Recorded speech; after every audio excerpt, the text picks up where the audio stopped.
Play.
So, ito na mga idol yung ating tangke.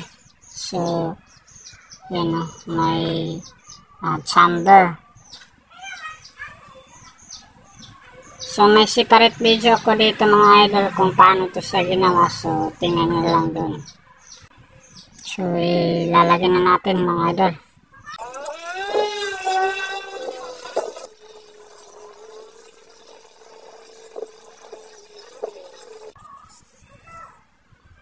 So, ito mga idol yung kanyang body. So, mata sa mata, alam na kung paano siya ito ginawa. Kaya hindi natin pinakita. So, ayan na. So, lalagyan na natin.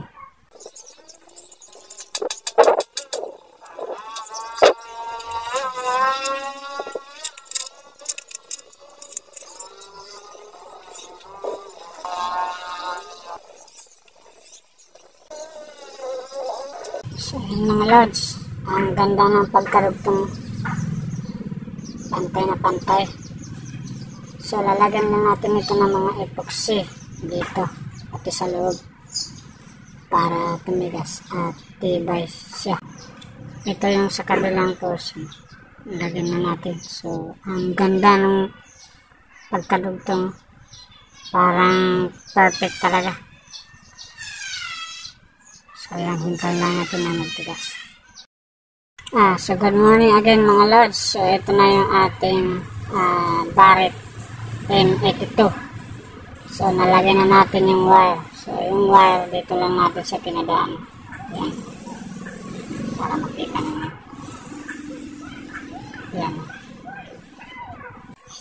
So ilalagay naman natin yung kanyang design dito sa may taas. So napapansin nyo may mga butas dyan para magiging rivets. So malakas yung kapit niya, hindi basta-basta. So ang gagamitin natin is timing belt. So ganyan, sugat, lagyan din natin ng parang mga kanal para maganda yung dikit ng ating epoxy. So lalagyan na natin mga idol.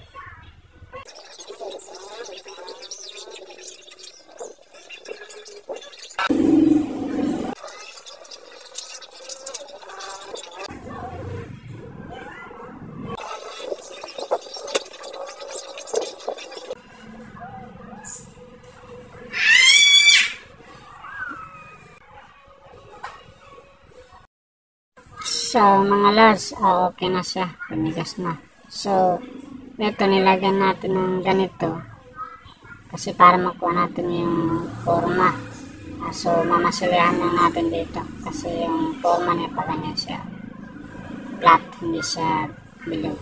So ang pagdikit nito ay same process din dito, pati din sa kabila. So lalagyan natin yung kanyang design sa buttstock. Yan o. So kung paano ko to siya ginawa, so makikita yan doon sa video ko na Crossman Bushmaster, pati din sa BMC Critical, same lang kasi yung forma. So makikita yan doon. So lalagyan natin.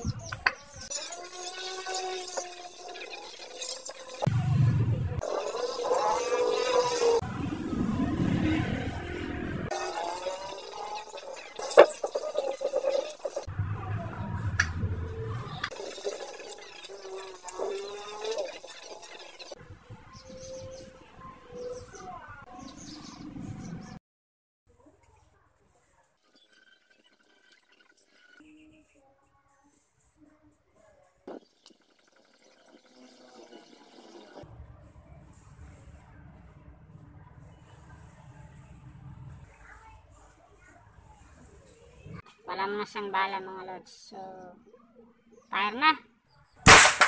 Ang lakas, parang 22 parang 22 lakas niya kung wala siyang bala.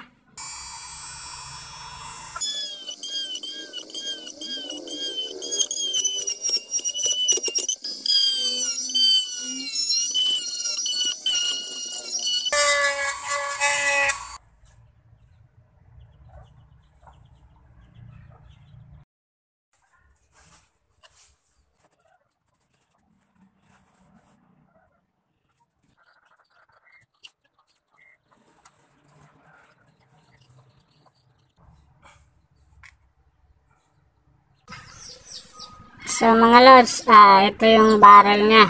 So ito, nakikita nyo na puti, stick ito siya ng plastic balloon. So hinati, tapos dinikit natin gamit ng epoxy.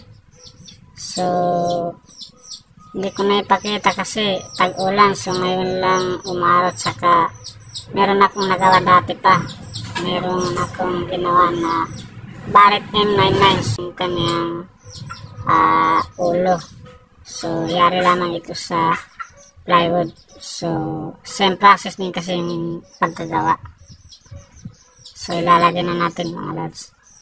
So yan, binutasan natin para malakas yung kapit. Hindi basta-basta siya matatanggal kasi mariribit siya dyan sa may butas. So yung dito, dinoble na natin yung PVC na blue para makuha natin yung maliit na size.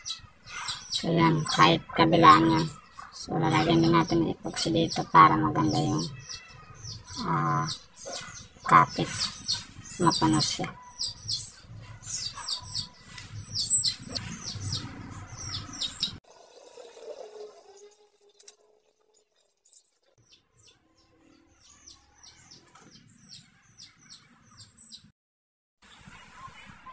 So, good afternoon mga lods. So, ito na yung ating barit.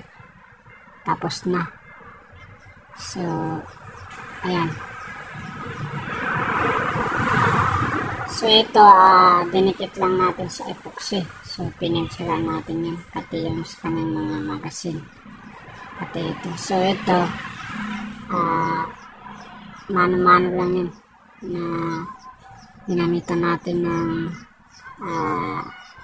cutter para makuha yung design dito. Tapos yung dito sa bandang puwitan, nilagay natin ng sinelas, kinapalan natin ng konti para kahit sa malayo hindi siya halata. So repaint na lang ang kulang, tapos i-expire natin. Then yung telescope nito, so hindi natin gawan mga idol, kasi kung nakikita niyo yung sa BMC 50K, so yun na lang ang gagamitin natin.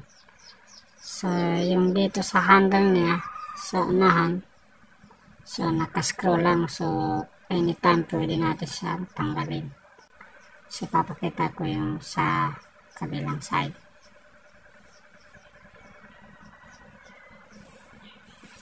So ayan, palagay na rin yung parang safety niya.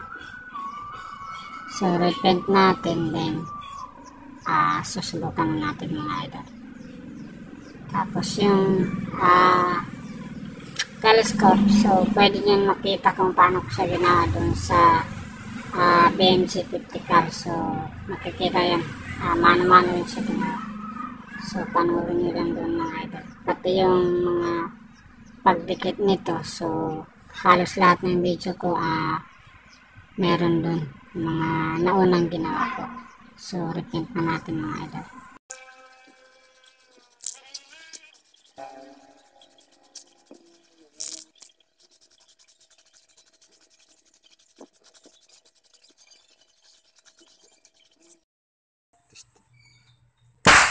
Yan mga idol, susubukan natin sa hollow block kung mabasag na yung hollow block. Okay. Ang lakas Ayun o. Ito o, tama niya. Kung dito lang wasak. Sa tiles naman.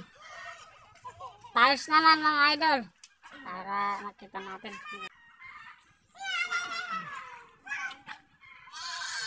Play. Ang lakas o. Wasak na talaga yung tiles. Tingnan natin. Yan o. Wasak talaga yung tiles. Pati yung dito. Na liyak na. At sa tested siya.